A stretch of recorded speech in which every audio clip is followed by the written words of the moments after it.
Water. Earth. Fire.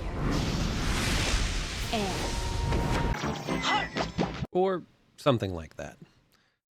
Now, this series has sparked comic books and games and runoffs, and even for as long as it's been around, it is still extremely popular. If you lived in my house, you would have been exposed to this a multitude of times. And the ability to control the elements, to be able to move that into your actions, to have it become part of you, outside of casting a magical spell, but merely being able to maneuver the world around you with your own will, is something that is also used in Pathfinder. It has been used in video games for Rise of the Rune Lord and some of the others, with being one of the most loved classes, as well as just something that have perplexed and sometimes confused, like a recent Reddit post that I saw, the player base. Well, I'm GM Coblin, and today I'm going to try and confluffle the Kineticist from Pathfinder.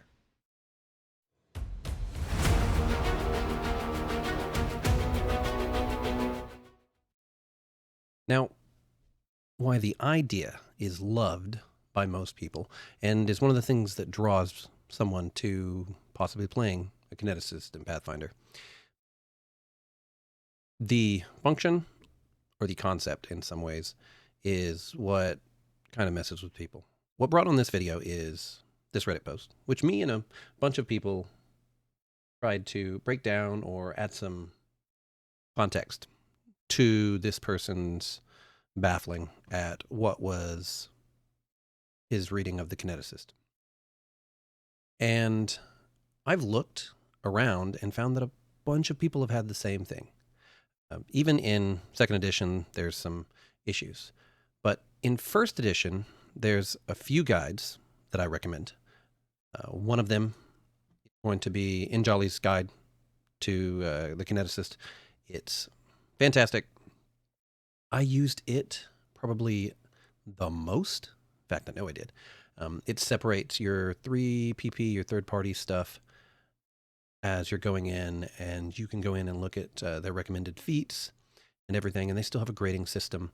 Another one is going to be Going Nova. Now, Going Nova is good. It has a mixture of your 3PP and your other ones. The cool thing about this, outside of just putting in the number here, is the fact that you get a link which can take you directly to it. A lot of times I was just making extra tabs whenever I used Injali's. But they both have their pros and cons, and they both got insights about the class. Injali's might be older. Can't remember. Also, with Going Nova, let's see, there is how Injali's is laid out when you go over something like Ether, how they describe them, what they're good at, and then descriptions of all their abilities. Going Nova, on the other hand, has a chart, and I'll see if I can put all of this into the description for their rating with their description for everything, and it has hyperlinks to it as well. As I mentioned, 3PP, there's a lot of stuff which is covered and expanded upon, in some ways was necessary or needed to be expanded on in third-party stuff. I'm not going to cover spheres of power on this, but I will say that there is a lot of stuff in spheres of power which, if you're playing a Kineticist, your GM should be fine with. There's a few things that a little odd or a little extreme, but it's fine. As a Kineticist, you don't have a whole lot of gear when it comes to it. You're going to get, unless you use an archetype, which I'm not going to cover archetypes in this video either, you're going to be running a con belt and a dex belt, so that your attack usually is going to be up. And there's some other builds that you can do, but that is generally how you're going to play it. because everything runs off this character's constitution, unless you get an archetype, which changes that. I find that most people's problems when it comes to the Kineticist is in some of their wordings. So they refer to wild talents. And wild talents is really just, it's just you getting a spell-like ability, kind of. And so your wild talent is referred to, but it's referred to in multiple different ways. Pathfinder 2e attempts to remedy this with their Kineticist. But this way, it makes reference to not only your attack, which is going to be using a blast, but also the things that augment it, as well as just what they consider your utility wild talents, which are like magical effects, like your spells would use. To start off with, you start off at first with your elemental focus. Just like your avatar character, you start off somewhere. So you choose a primary element. These primary elements are going to be ether, they're going to be air, it's going to be earth, fire, or water. So I forgot void and wood. Like the video and tell me in the comments below what element you want, and maybe I'll come back and make a video for what each element really specializes in and what they're good for. All right, back to the rest. You pick your element, and then you start getting abilities from it. You pick your element getting you your kinetic blast. And your kinetic blast is going to be either an energy blast, so you attack touch, which deals a little less damage, or you're going to do a physical blast. Physical blast is going to be different depending on your element. A lot of times it's bludgeoning, which is good. And then sometimes you have the ability to change it as well. And you're not stuck. A blast is going to be a standard action. You do not, unless you tweak it with a feat or you take some kind of infusion, you're going to get one a turn. And like I said, you can augment this with different abilities and taking burn, but you get one a turn. You can do it all day, every day. Don't have to hurt yourself if you don't want to. Speaking of hurting yourself, the main focus for a Kineticist is burn. So burn, and it can scare some people, but burn is going to be limited to 3 plus your Constitution modifier. And what happens is, every time you take a single point of burn, you're going to take 1 point of non-lethal damage. So if you're level 10 and you take a point of burn, congrats, you just took 10 points of non-lethal damage. This cannot be stopped. This cannot be removed in any way outside of any of the abilities that are listed here that allow you to take off or remove some of the types of burn. So no tricks with wands or first level spells that gets rid of non-lethal damage or regeneration. This stays with you until you have a rest. And you're also, only allowed to take so much burn a turn, which is usually 1 until level 6, and then it rises.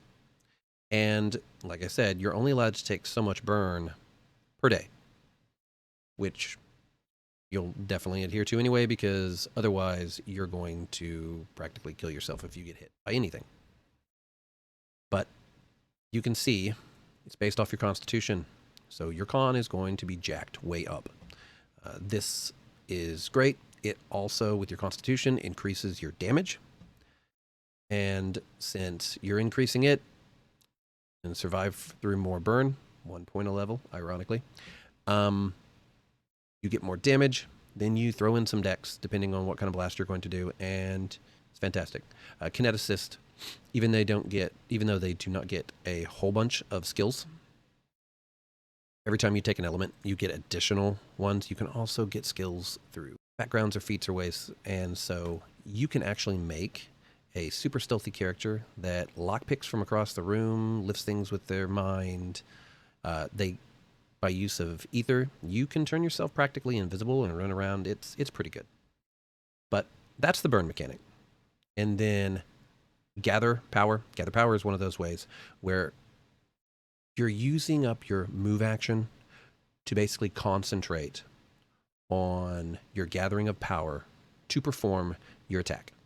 And what this does is one of those, like I mentioned, this allows you to reduce the total burn cost that you take by 1, and it expands. There's also a race that increases this too. There's only one race that does that.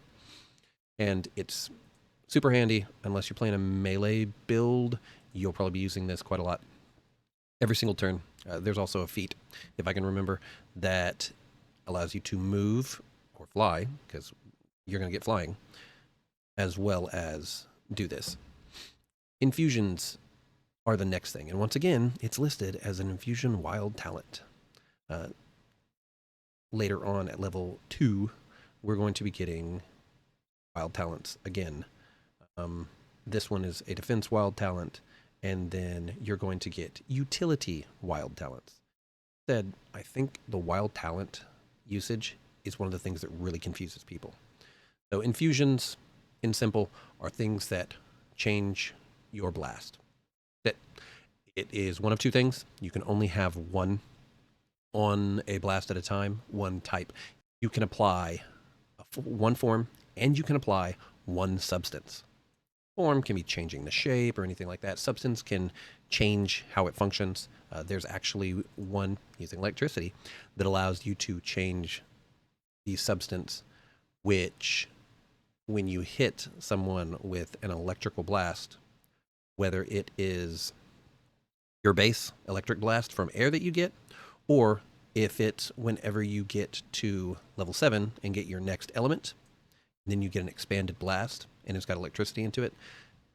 It gives your party an additional 4 to attack if they attack with metal weapons. Everyone's using, for the most part, metal weapons, or you can figure out a way to fix your claws. So it's great for you assisting your melee guys all the time. Let's see here. You get a kinetic defense at level 2. One of the best ones. You either can get something like damage reduction from earth. Water is one of the best. And it has a shield or armor component where you can literally just have a floating shield. And you can jack your AC up really high if you use water by taking a little bit of burn along with buying yourself all your magical items you're going to anyway. Overflow. Overflow is another one of these abilities that can mess with people. It's really not complicated. Basically, and as you proceed throughout your day and you start to take burn, you get to have an increase in your attack rolls and your damage rolls. And so it's easy. Now, as you get further on in levels and you start taking certain levels of burn, so at level 6, once you take 3 points of burn, you get a +2 size bonus. This is important because this allows you to apply this to 2 physical scores. So you're going to apply this to your constitution, increase your damage, and your dex, most likely, and it will not only increase your AC, because you're probably not going any higher than medium armor, and it's going to increase your attack. Well, you can also ignore critical hits starting at that level. And this goes up.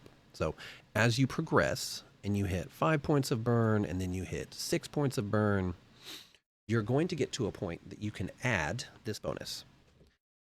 And you add that bonus to your stats. And since this is a size bonus, and you're not normally going to have this any other way, you're going to be able to stack this on top of your belt or something else for your enhancement bonus or your many other bonuses, which you can get. But you'll end up getting 6 to a physical stat and 4 to another and then 4 to another. So this character enhances a lot of your physical stacks or stats, but it's pretty good. Yeah.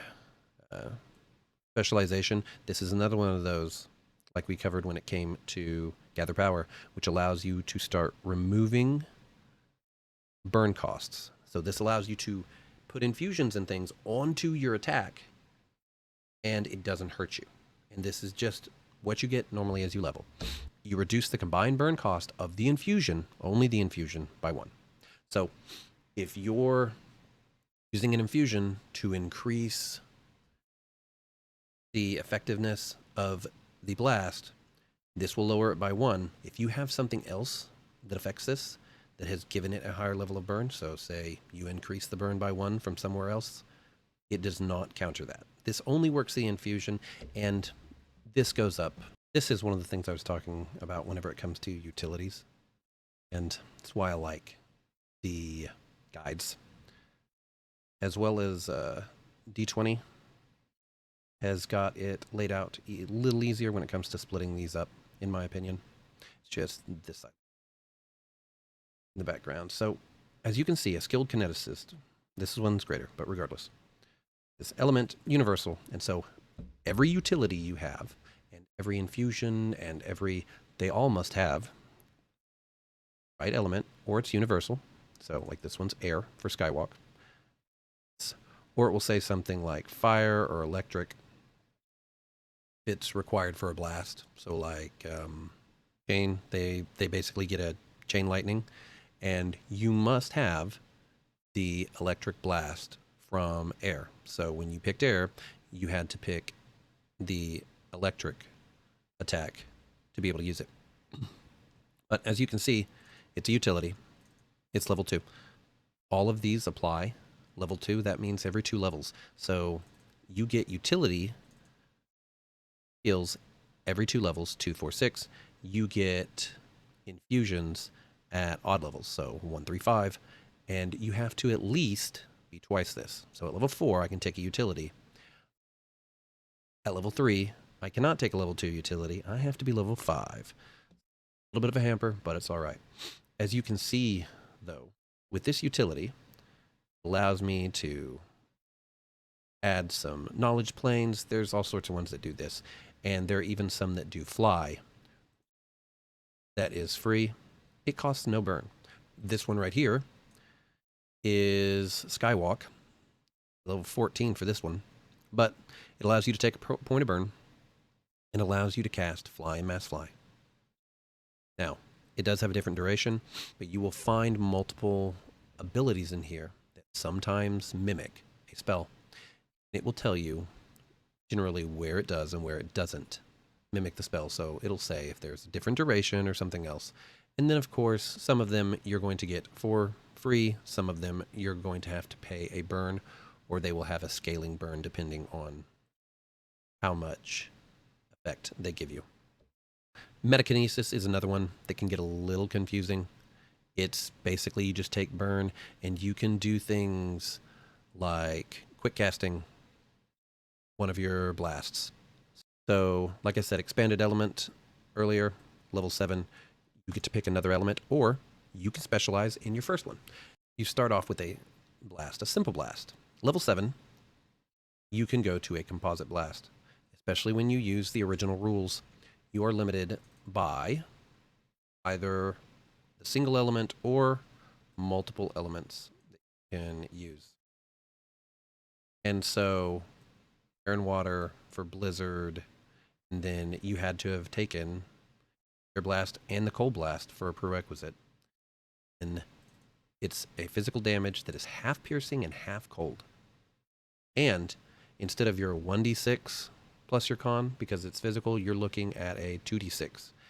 You can get quite up there when it comes to damage. And once again, this, by the time you get this or shortly after, you're going to be able to do this constantly by like level 8 and not take any burn, and it's all day.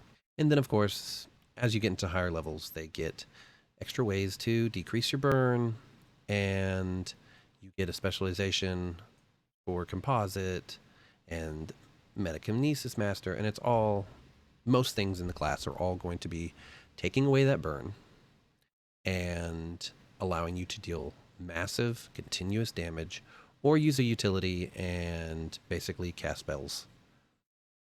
So if you haven't tried a Kineticist and you can get into it, you can get a GM to let you play with it, then I think it's a great class. It's one of my favorites. I mention it all the time on the forums. I have my players fight them. And even though I've only got to play them once, I just love them. And so it will be probably the next character that I play when I get to actually sit down at a table. But I'll probably put out a few more videos breaking down or maybe even showing a class example of this. If you want to see something specific or if you have any questions, leave them in the comments below and I'll answer anything that I can. And hopefully I can ease some people with what they think about the class, and we can get a few more people to play Kineticist. All right, happy gaming. If you like this video, check out my others. Don't forget to hit the like and subscribe button. If you have any tips or requests, drop them in the comments below. And until next time, may your crits be epic, your adventures legendary, and your gaming table filled with laughter.